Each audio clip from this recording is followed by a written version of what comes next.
my money show. I've got. And we are live.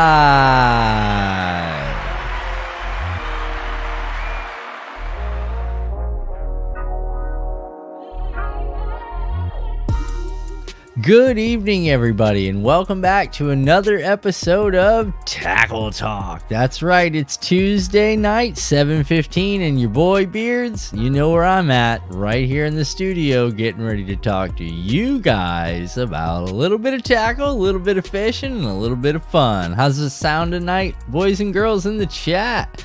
Shout out Kristen J, Off the Hook, Robert Sharp, Jeff Say, Mark, Skrilla, Rod Slug, everybody hanging out this evening. How you guys doing? Sounds a lot better now, doesn't it?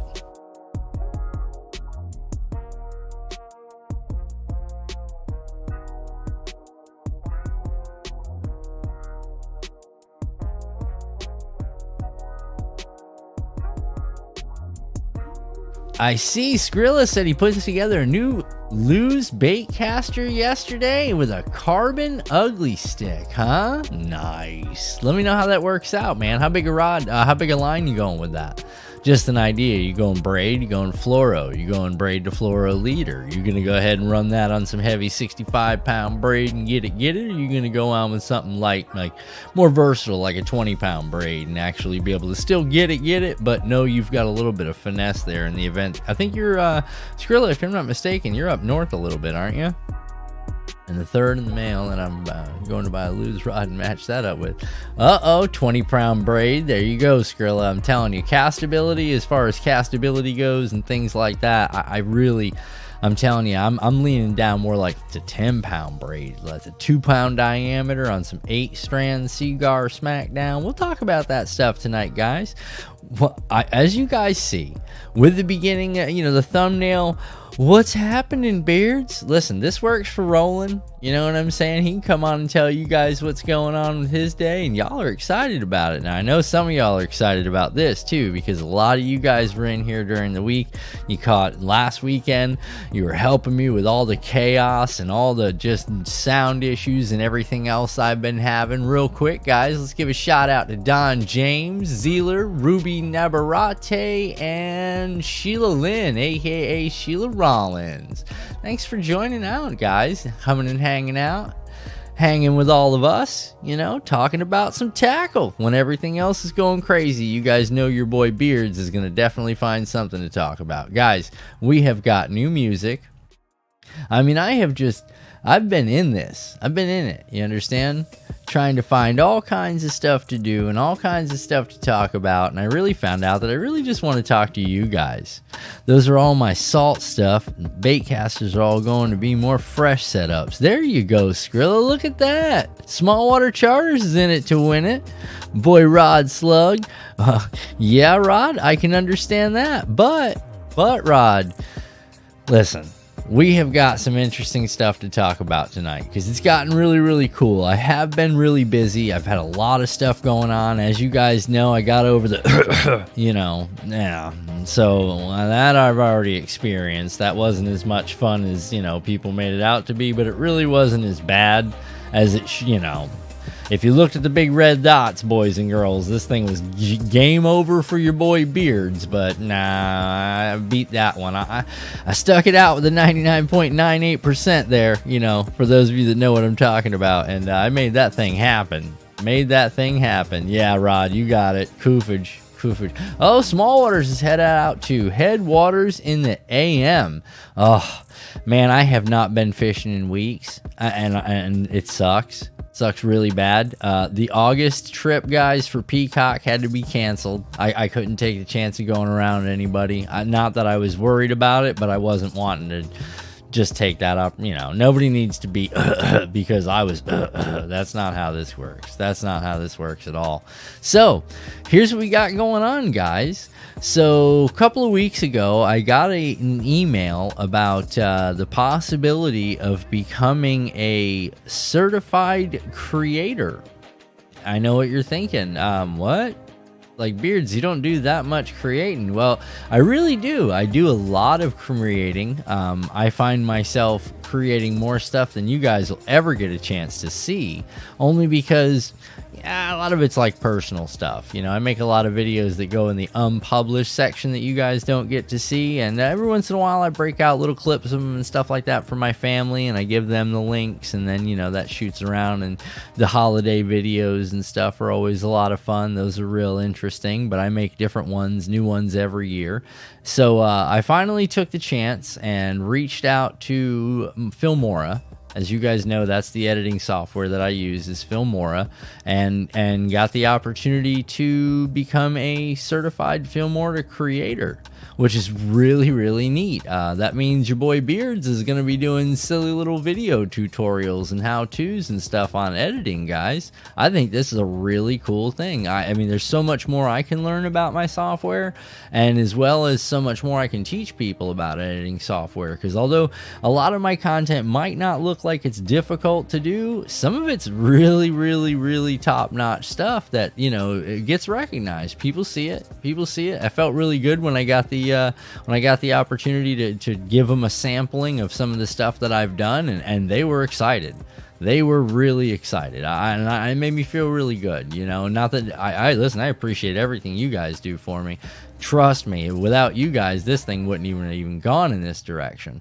But it's nice to also get recognized outside of what we, and I say we, all of us here, you know, the Heathen Squad, all of us over here on the channel, and, you know, that spend the tackle talks together, and that do watch the videos and the silly premieres and stuff. And I think the community is definitely growing, guys. We put, I think, 28 subs on this month. I'm really excited about that. We're moving finally in a positive direction, you know, onward and upward. That's the key, you know. Small growth here, small growth there.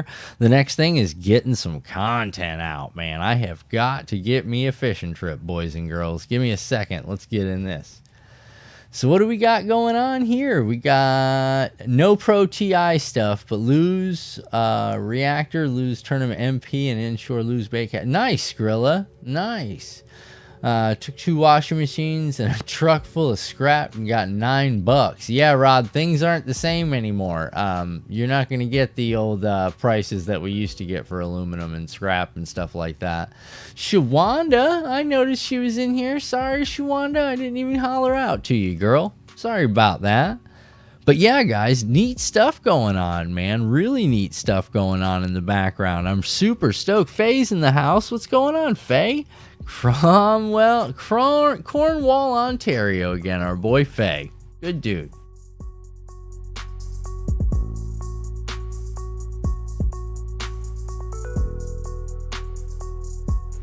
Kristen J. Speaking of roller derby, for those of you that don't know, Kristen J is our resident roller derby girl. This one's for you, Kristen J, because I know you were probably sitting at home right now wondering, as were a lot of the other boys and girls, Beards, what's with the black screen? Hold on, we're going to try that again. We're going to pretend that didn't happen. We're going to make that happen the right way now. Hold on. All right, now that that's over with. All right, Beards, what socks are you wearing? Well, I'm so glad you asked, Kristen J. Those are the Heathen Squad, the big squatters. You know, these are some of my favorites. You don't want to be matchy with your hat, so you definitely want to make sure that you change it up. You know, people appreciate the change up. You guys know that. Kristen J, as a matter of fact, she saved all of us yesterday a lot of heartache because she's been asking for this shirt for forever. I'm blind. Sock camp. Yeah, Rod, you like that? Some people are OnlyFans on the feet. Listen, if you want to check out socks, like, I'm your man. We'll set up an OnlyFans for checking out my socks.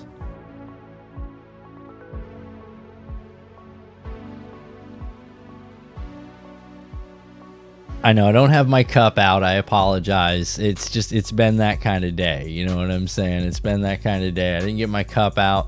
It's been raining all day, doctor's appointments, everything else. I was going to throw together the show, but I figured I'd just come in here and hang out with you guys. I know a channel dude wears a shirt in every video. Must be his lucky shirt. Experience don't catch much. Except he don't catch much. That's terrible, Small Waters. Oh, just the screen, huh? What's that, Mark? What's the screen? Uh-oh, I missed Mark. He must have said something, I didn't see it. Yeah, so Kristen J, she's our resident roller derby girl. This is what she does. Still in her free time, making it happen. Out there doing physical stuff. Not us. We are fishermen. It's all mental.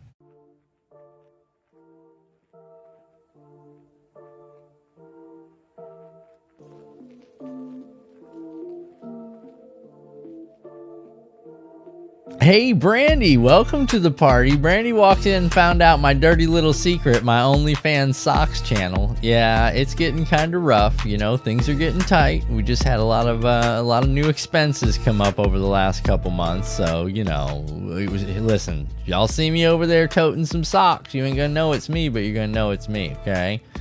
I'm really thinking about leaning into that foot model section. His OnlyFans videos are the videos he's taking me in private. Hey, listen, John. If you see me full spread calling myself Mike Honcho, just scroll on. Just scroll on, okay? Things are getting real. I'm saving up for a boat, man. I'm saving up for a boat, bud.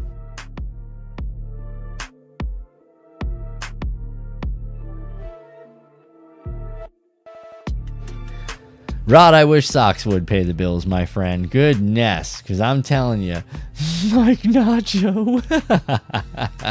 No, I'm still waiting. I got a pair of socks I'm waiting to unleash. I can't wait for you guys to see these. These are probably my favoriteest of all time socks.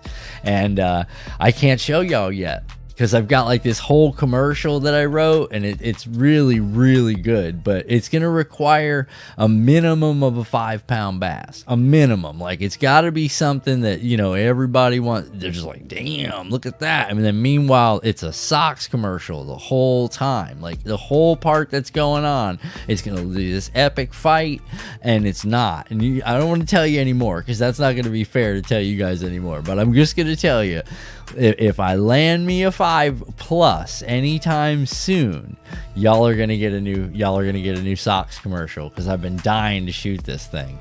That commercial's not coming out for a while. Hey, thanks, John. Thanks, John. Listen, I'm even tempted. I might just end up in the backyard fishing this weekend. And it's been a while since I've been out in the backyard. From what everybody's telling me, it's not, things are moving around a bit too much. So if things are moving around that much, I don't know if I want to go in the backyard. You know what I mean? But I'm going to give it hell. If I get a chance to get out this weekend for a couple minutes, we'll see. But I would love to get a chance to lock into some fish, boy.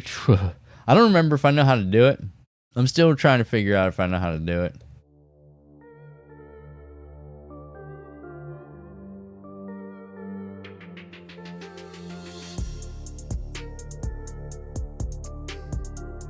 I'm waiting to get out with you, small water. I'm saving all my luck. Canal leads out to the lock on Okeechobee. Yeah, you're on the water like me. I'm in Big Harris, though, man. You know what I mean? Like, literally, I could mess around and tangle with a trophy right there off the backyard. Like, and it happens. It does happen. I got 2 8s just literally right off the backyard. Yeah, so I know. I've got that kind of potential in the backyard. But, man, it's feast or famine, man. Some days they're on, and some days they have moved out of the backyard, like altogether. They're not coming around. They are moving into a different cycle. They've traveled 30 miles on my lake half the time, man. I mean, we're getting some pretty good reports of big fish hiding in folks' brush piles. For those of you that know me, I know where your piles are. There might be a chance that I'm going to end up visiting somebody's piles here shortly, because I'm going to have to lock into something. I'm getting to that point. I'm getting real nervous about this. Do I ever fish cats, Robert? Yeah, hey, thanks, Brandy. The audio is sounding good. No, Robert, to be honest, big ones lately, huh? Fat fish, John. Be honest with you, Robert, no, I don't do too much catfishing. I was hard pressed to even do the live bait fishing the other day for peacocks last year in December. Like, that was rough for me. Like, bringing myself to use live bait was tough. You know, you guys know me. I'm down for the grind. You know, if I got to cast 9,996 times and just to know that 9,997 is the one to catch the fish, watch out, because I'm burning up bearings. You know what I'm saying? I'm coming in full force, buddy. There is nothing slowing me down when it comes to that one cast, and I will take that chance every time, 100% of the time. As a matter of fact, Rod, we do have rock bass down here. It's, hey, what's going on, Mo Grady? No smallmouth. No, John, yeah, no, we don't have smallmouth. We do have rock bass. Some people call them golden bass, warmouth, you know what I mean? I've got pictures of them. You know, yeah, we get those occasionally running through. They're usually scarfed up by some of our bigger fish, though. I'm not going to lie. We have some brutal largemouth bass down here that they will damage them. They will eat them. If they're in the mouth, it's game over, buddy.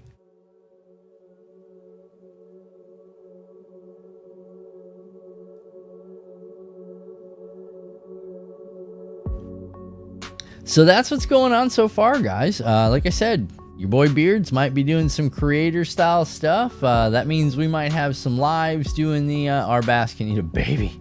Yeah, John, you're not kidding, buddy. I mean, realistically, a lot of people don't realize, but I mean, when we talk about bucket mouth, literally bucket mouth, these things are taking full on pints of sour cream. Like, you know, the big sour creams you can get, the big pint, like their mouths are like pints. It's unbelievable, man. These things are moving a gallon of water on one suck in.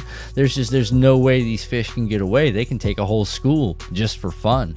But if you're under 12, 14 inches, you're game over when fish like that start swimming around, and they're plentiful in the lakes that we fish. Recently, I can't say I've been feeling them though. I really haven't been finding any big fish. I found some dinks last couple of trips I went. The river was a rough shot. You know, I dinked up on the river. That video is still in the process of being made. I had better drone video, I think, of that one. I don't know if it was set up for like a full-on episode, you know, but I'm going to do some work with it. I'm going to find out what I'm going to do with it. I'm still doing my layout, and, you know, I take my time a little bit. Sometimes I take too much time to do my editing, but we'll see, you know, we'll see what I can turn the trip into. I didn't shoot much B-roll. You know, a lot of the B-roll is just going to be the drone, so that wasn't, you know, you guys have all watched that video with me before. That's not really showing you too much.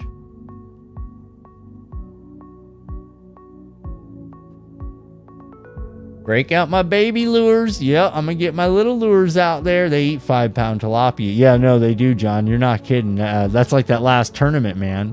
I had that killer tilapia that last tournament. That was like 7.5 pounds. No walleye, Faye. No walleye.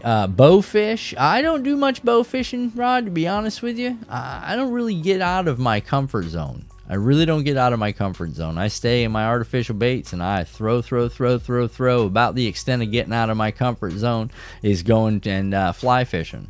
And I'm good at that. So it's not really out of my comfort zone either. It's just a totally different technique. And all I do is switch my little brain over and go right to doing, you know, here I go. Wearing out my elbow. Pulling this line out under here and just whipping. And then you get the big hooks and then you start doing the circles. And then next thing you know, you got the full lasso and you're out 70 yards on this thing. And that, you know, you start getting into that point and then fly fishing becomes real interesting. A lot of the places down here that I go, I fly fished Venetian a little bit. Hey, what's going on, Wolf Angel? Yeah, look at the water. It moves. Yep. But yeah, I did some fly fishing down here in the Venetian Gardens area. That was pretty interesting. I tripped people out when I was down there. I caught me a little 1.5-pound bass. It wasn't that big. It was about that big. So, you know, my normal dink, but it was on a fly rod, so that looked a little bit cool. But I didn't hit record. And it's another one of those moments. You guys know me. I am the king of catching fish off camera. Just so we're clear, I'm really good at catching them when I'm not recording. I'm really good at catching them when I didn't get set up.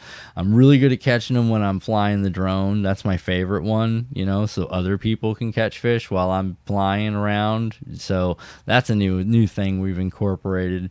When I say we, I mean pretty much me and anybody that I'm with, because you know, when you bring as much gear as I do, you know you're gonna have some time to set up, and your buddy better be real, you know, cool about you setting up all that crap, because you're gonna be there for a minute.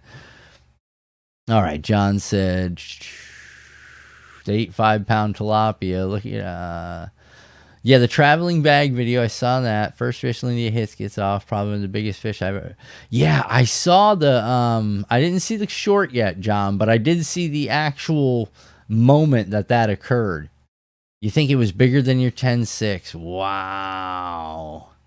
Wow. Hey, thanks, Skrilla. I appreciate that, man. I think I found that moment. I think I found when you're doing your audio setups, you're looking for that moment, you know, and I don't mean moment. There's this sweet spot, right? And if you hit it and it stays set like that, it is golden. It is absolutely a beautiful, beautiful, clean, deep. You can get deep with it, you know, and bring in the real big bottom.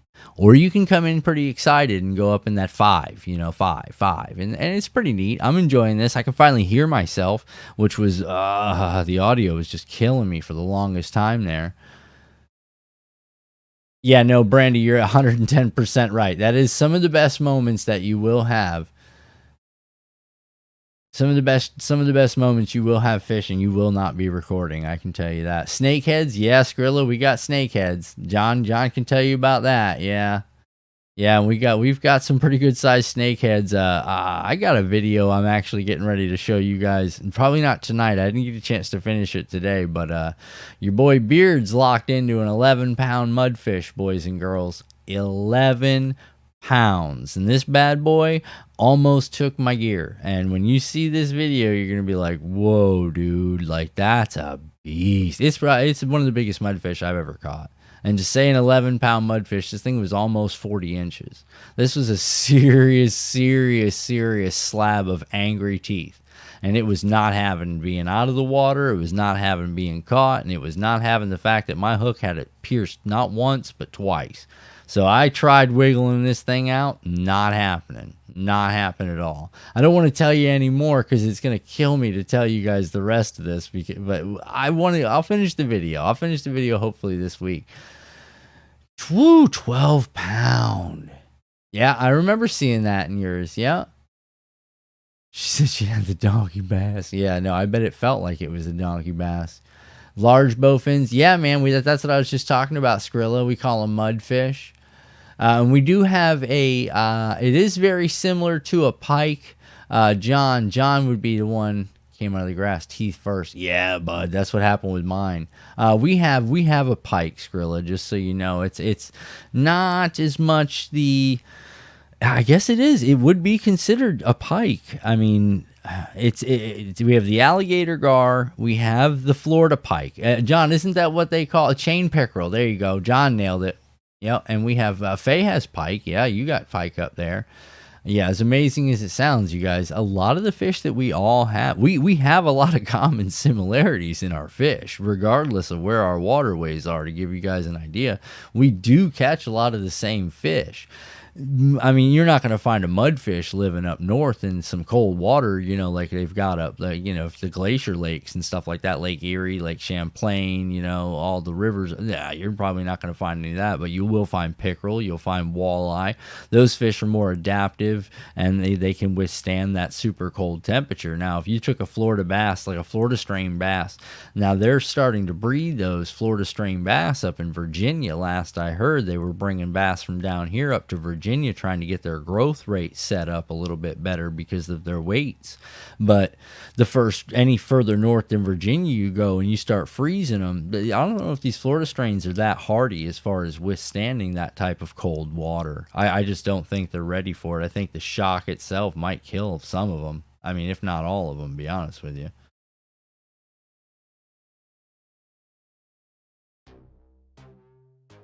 You never know. I mean, what do we know, right? I mean, we've got Texas bass, we've got Florida bass, striped bass, rock bass, smallmouth bass, funny looking bass. We got Dorito fish bass like I catch sometimes. Man, I'll tell you what, you guys. What an adventure this fishing thing is, huh? What an adventure. Biggest pike was 30 inches. Robert Sharp coming out swinging with the 30 inches. I knew a guy that noodled. We called him One-Armed Jimmy now. Yeah, dude. That's something I don't think I'd be doing down here. Man, them turtles down here, buddy, well, you will draw back a bloody nub. I mean, you reach down in the wrong hole, bud, and there are some snappers down here that will take your life. I mean, they will physically remove a limb and put you in a Danger Will Robinson situation. I have seen these turtles. I have seen them. They are massive.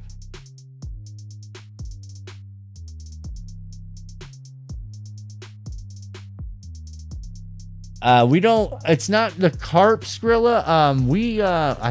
John, I don't. I think it's classified as a carp. I'm pretty sure that the tilapia is classified as a carp, but it's not a carp in the sense that you're probably used to, Skrilla.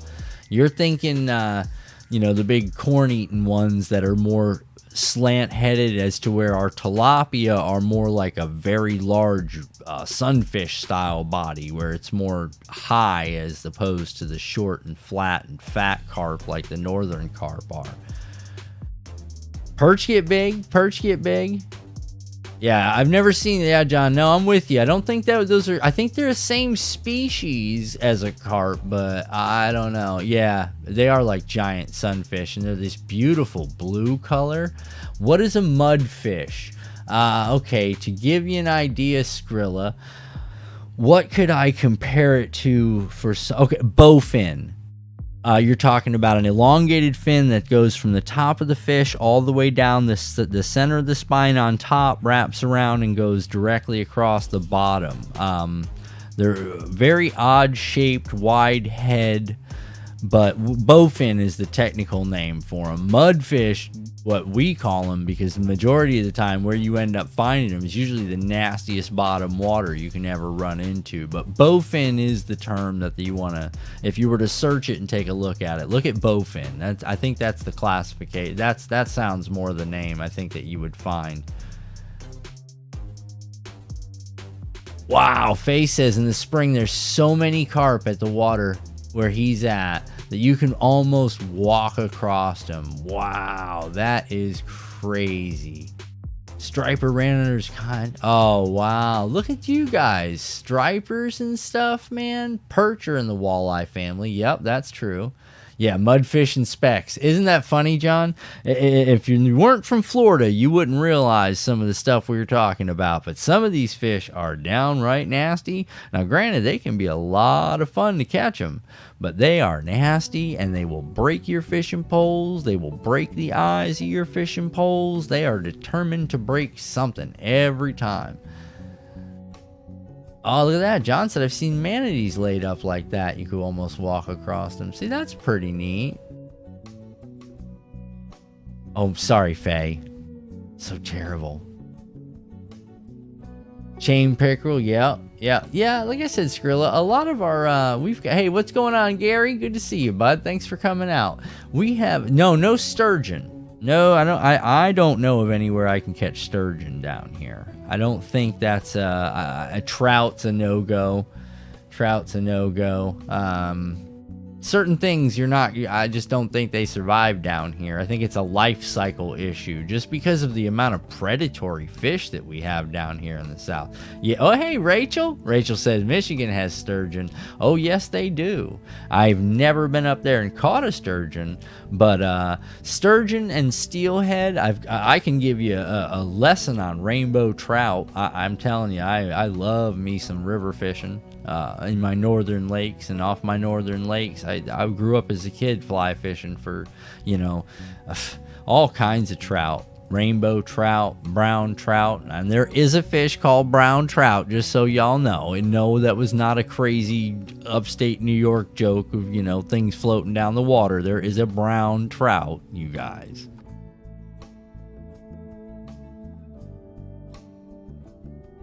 See, that's interesting, Faye. That's kind of how it happens, too, is that all of a sudden, you get certain types of fish, and they'll say, oh, it's illegal to catch that fish. California's big on that. California's big on, just all of a sudden saying, yeah, that fish is illegal. That's an illegal fish. I can only imagine that, it's more of a population thing. Yeah, see, Faye knows. Yes, there is a brown trout. I've been teased about that when I've said it. Sturgeon are protected. Yeah, they are really dinosaurs, huh? You have to win a fish lottery to keep a sturgeon. Real fishermen throw them back. How neat is that? Yeah, I saw one of those for the first time on an Instagram reel years back, and I was like, I don't even know if I want to catch that thing. Like, it looks prehistoric for sure. And I don't have the heart, man. Some fish, I don't know. I wouldn't catch them if I didn't have to, type of thing. And we're not going to do that one. There we go. We'll do some of this. Hold on, guys.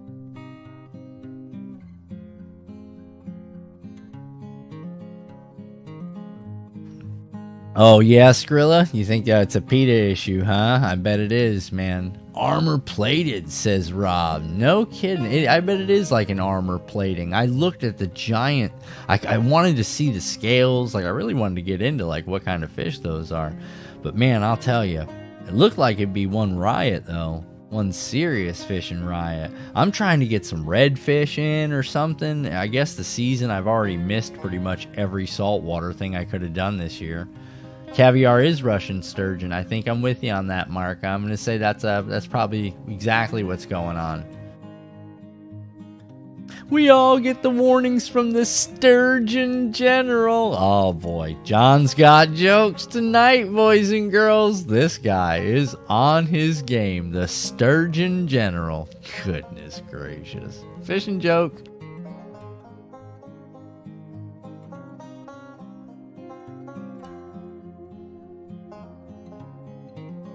Yeah, no kidding, huh, Rod? See, this is what I'm saying. Brown rainbow, yeah, brook trout. Yep. Had a stream going through the pond, going through the farm. Yep, that's the way I grew up too. On the side of a mountain, we had a stream that flowed down, pretty good size, and I was allowed to just wander and wander. Give you guys an idea. When I was 5 years old, I took my 3-year-old brother on a 6.5-hour venture to cut down my own Christmas tree, and I left the house in the middle of December. Well, it was about first or second week of December, so it's real close to the center of the middle of the month. And I walked 5 hours out into the woods and cut me down a Christmas tree and drug it back with my 3-year-old brother, and I was only 5. I got home, they had the New York State Police out there, they had snowmobiles, they were forming up a search and rescue party, and here we come, toting this 21-foot Christmas tree, 2 little kids, literally just little boys, just wandering through the woods. We've been gone for 5 hours. 5 hours. That's where I grew up. I grew up way in the mountains, way. We were mountain people. They called us hillbillies. That was what we were called. So I knew, I grew up knowing that this stuff was important, how much fishing and fun was, Nowadays, that'll get your kids taken from you, you know what I mean? Like, things have changed a little bit. I don't know.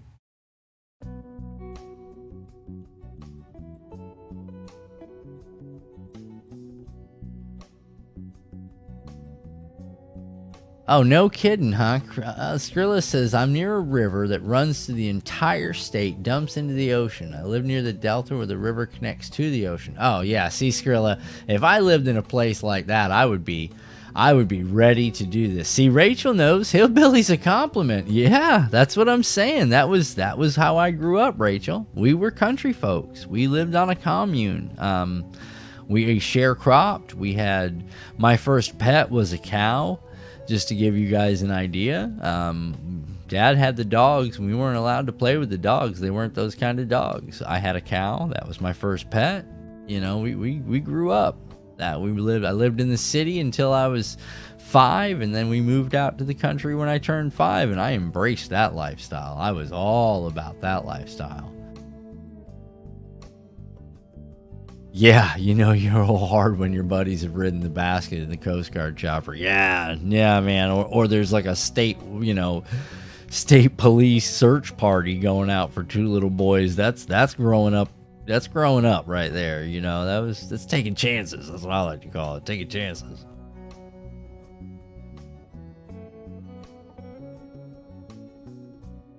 I have done ice fishing, Skrilla. As funny as that sounds, you can definitely catch some big fish ice fishing, and I do believe somewhere in the garage is my ice fishing rod.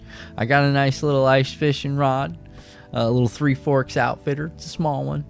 You know how it is, the real tiny little micro stuff. I see some of the stuff they got out nowadays, man. Some of this stuff is fancy with these crazy tips and stuff, and the setups and the tip ups and all the whole ice fishing's a trip. That is a lot of fun. I can't lie. Yeah. Made you how you are. That's right, Robert. As funny as it sounds. Yeah, no, I do contribute growing up to what I've been doing, to what my life has turned into so far. I've been real lucky. I've been real lucky. We've had a good time. Beer fishing. Yeah, Rachel. No, you ain't kidding. It's either beer or whiskey. That's what I do remember about ice fishing in my mid 20s. When I was in the military, I used to spend a lot of time. Anywhere I went, I would go fishing. A lot of guys played golf and stuff like that. You know, there's a lot of nice golf courses around military bases. A lot of guys were into that, but you would be hard pressed to not find me off somewhere by myself. If it wasn't fishing, it was I did some hunting in certain states. That was interesting. I just was constantly wanting to just be off, you know, just be off on my own for a little bit and find me a place to set up on a stream for a little while, you know, catch a couple of fish, be on my way back to military life on my time off. You know, a lot of guys, they chose to go there and go here, go there, and they never understood why I just kind of went off and did my own thing, you know, and came back with just a big smile. You know, just a big smile. And that's one of the things that I do enjoy about fishing. I really enjoy that. You get some good walleyes ice fishing. Yeah. You know, and I've never eaten walleye. Yeah, Rachel, peppermint schnapps. You're not kidding, Rachel. You better have something with a little heat on it. Mine was Goldschlager. Just, I mean, that... Oof. That put a little temperature on me there for a few times when I was out ice fishing. You know, just a couple shots of that, boy, and it definitely got warm. It got warm, kind of quick. You guys know what I mean. It got a little, yeah, vodka. You just leave it outside, stays nice and cold, nice and cold. All right. Well, guys, that is funny. That is funny. Grew up in around bases. Yep. Hunting and fishing. Yeah, no. And that's interesting, John. But you'd be surprised how so much the military doesn't do anything like that. And it's terrible because those guys don't realize some of the best hunting and fishing grounds are on military bases and are restricted unless you're military personnel. You or family, you would be surprised. Now, I wouldn't eat any of it. I don't think I would drink any of the water either, you know, given the current state of the situations with the water on military bases. But, you know, listen, we're doing our best. Just don't eat it. You'll be all right. Boil your water. You'll be fine. And just cook it off. Yeah, they are. They're in real good areas, small water charters. Some of the best fishing you'll find is in places like that. Go tobogganing on Dead Man's Hill, fires in a barrel, and schnapps. Yeah, you know, Rachel, it's so funny that now they call that a felony. The stuff we used to do for fun is now it doesn't get that way anymore. You know, now they got rules about all this, what you can and can't do, you know, in public. Goodness.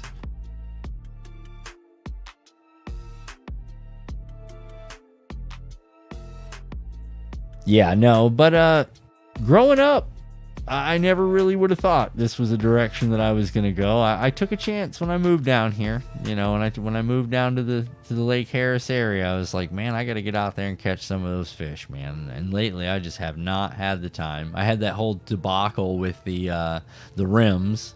Tell you guys about that on another day because that's not really fishing oriented. Yeah, exactly, John. It's so funny. I would love to fish the Great Lakes. Yeah, Skrilla. I grew up on the Finger Lakes in upstate New York, as where I grew up on the Sacandaga Lake, actually, and that's the four up in the Adirondack Mountains. They're all glacier lakes, absolutely beautiful. Beautiful lakes. Some of the most phenomenal fishing when I was growing up as a kid. You know, some kids had 10 speeds as a kid. We had a 20-foot sailboat, and we used to just go ham. Me and my friends, you know, 3-4 miles away, they'd ride their bikes for miles and come to my house, and we would go down and jump on the sailboat and try to cross the lake, which was absolutely crazy now that I'm older and realize that we could have died. God, I can't tell you how many times getting across the lake.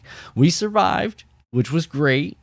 Growing up, would I allow my son to do that? Absolutely not. I would probably have to have a conversation with him about how dangerous that really is to try to cross a glacier lake with 0 sailing experience and 3 kids under the age of 10.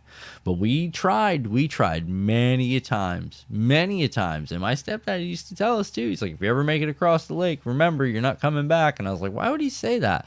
And then I realized that if we did get actually across the lake, the wind would have switched totally in a different direction, and we would have had to sail all the way around the outskirts of the lake to get back. So we're really lucky we turned around when we did as kids. You know, fear got the best of us when we were little, because once you start getting towards some of these lakes are massive, guys, massive, and they're in between mountain ranges. You know what I mean? So literally the wind changes direction when you get so far across these lakes, and we didn't know anything about that. I knew how to get the sail tight, you know, I knew how to get moving. I was good at that. I could tell you that, you know, when my spinnaker's gonna swing, I know what's going on, you know.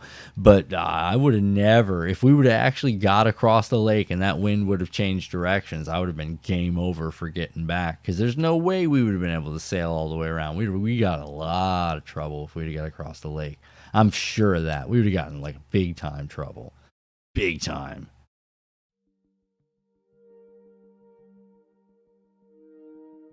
Trout are going to start running, huh, Ron? I always got gear in my car. Yeah, right? I hear you, Skrilla. The Johnson 25. Boy, that was a motor for the ages. Still works, too, I'm sure. You can find one. Probably pretty cheap. You got some hours on it, but I'll tell you, it'll start on the 3rd pole. Always does.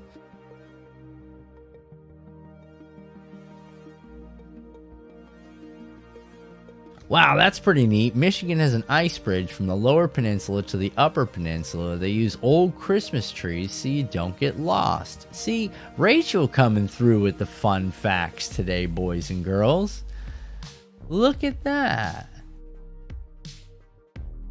We aren't that far from pre-spawn feeding time. Yeah, I know, John. I'm, you know, like I said, I'm gonna stop being such a slacker and get myself motivated here and get out there and get some fishing done. You know, I got all the gear. Everything's all set up and charged up and back and ready to rock and roll. You guys know me. I'm ready to go. I'm gonna check it out, Rachel. I'm gonna check it out. Rachel talking about the land bridge. Yeah. You don't have to. John says y'all can come down south. Rachel's been down here before. Rachel's, you know, she likes up north. Can't get her out of that Michigan, boy. She's just a Kid Rock fan. There's no stopping her. She's Michigan, that's it. She's from Michigan. Oh, John, Rachel wears flip-flops year-round, too. I don't think the cold bothers her. Trust me, I don't think the cold bothers her too much. No. She's pretty good about that. Pretty good about that.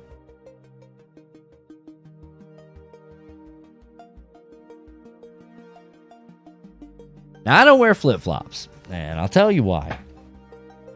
I have probably the second worst luck in the world. I wore flip-flops as a kid when I was 14 years old. I got a job shoveling horse manure at a farm, and I was proud of that job. That was my first job. All my buddies worked in fast food and stuff like that, you know, and they used to tease me because I mucked stalls. I would scrape stalls. I would clay stalls for some pretty expensive horses in a really, really nice farm. But see, where all my buddies made fun of me, they made fun of me until one day they stopped at the farm to say hi when I was at work and found out what I was working around all day long. And you'd be surprised how many of my buddies wanted a job shoveling manure with me. You understand? There was some really outstanding young ladies when I was growing up that were very, very kind to look at. Very kind to look at, especially in the farm areas. Nowadays, woof, OnlyFans the farm girls. Some of them, it's just out of control. It's nuts. Speaking of OnlyFans,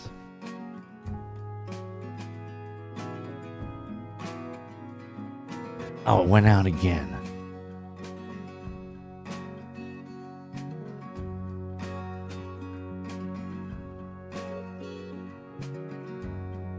Just a little teaser there. Just a little teaser for anybody that was looking to do the $5.99 a month. You guys can see the socks. I'm telling you right now, I've been known to wear the socks. If we get some Heathen Squads draws, that'll be the next move. I'm just kidding. I don't think we're making underpants. I don't know if that's in the. That might be a little much. That might be a little much. Yeah, Rod. Yep, Rod knows. That's them good horse girls, boy. Whew. They are something. Growing up, that will definitely change these young kids nowadays. They wouldn't know what to do with some of these horse shows. They wouldn't know what to do.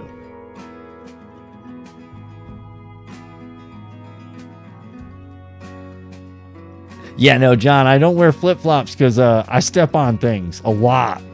Like a lot. I noticed. Nails. I've got like 4 holes, puncture holes in my feet from growing up. And, I went through a whole flip-flop phase, but working on farms and stuff, it was just never feasible. Never was feasible. So I just started wearing shoes all the time. Like even walking around my house, I wear shoes around my house. I have some type of shoes on all the time. And Jenny Lynn makes fun of me. She's like, why do you always wear shoes? Why do you always wear shoes? And I'm like, it'll be that one day that I don't wear shoes. That'll be the day that I need to bolt up and run out or jump up and do something. And if I had, I'll stub my toe. I broke both my big toes. Worst pain you've ever experienced. Broke both big toes. Why? Wasn't wearing shoes.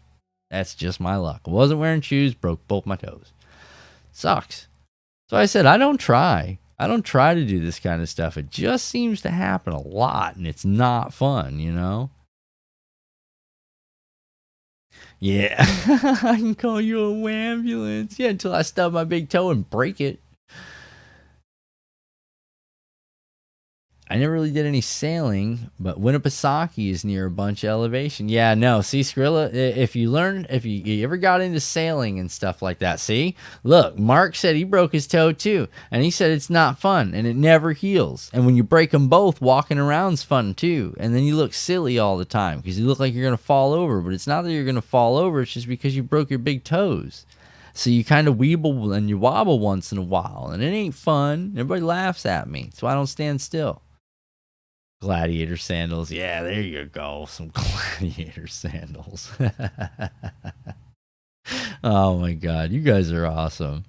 Well, guys, I appreciate you guys hanging out. Like I said, I really didn't have much planned. I've just been so busy and this and that. Yesterday was a nightmare. The whole rims thing with the truck was just a whole different nonsensical adventure. That was supposed to be a half-hour ordeal and ended up turning into an entire day. That was the worst thing. There you go. See, Faye knows what I'm talking about. 21 to 25 foot is awesome. Jerusalem Cruisers. There you go, John. John, I see, I lived in the desert too, and I still wouldn't wear sandals in the desert. I made sure I constantly had boots on. Just, again, here's my luck. Desert Scorpion. Bah, bah, bah. Out of nowhere, I lose my foot. Why? Had sandals on. Didn't do anything wrong. There's 30 other people with sandals all around me. That thing went and found me and pop, pop, pop. Got me 3 times and would have taken my foot off, because that's why I always wear shoes. Always wear shoes. Well, guys, listen. Thank you guys so much for hanging out. I appreciate it. I will have a good show for us next week. I've got some interesting things, some topics, and some stuff we're going to get into next week, so that should make it a lot of fun. And if you're new to the channel, if it's your first time here, you guys know the deal. Hit the bell, check out some other content, and boys and girls, it's been real. It's been fun. We'll see you guys on the next one. See ya!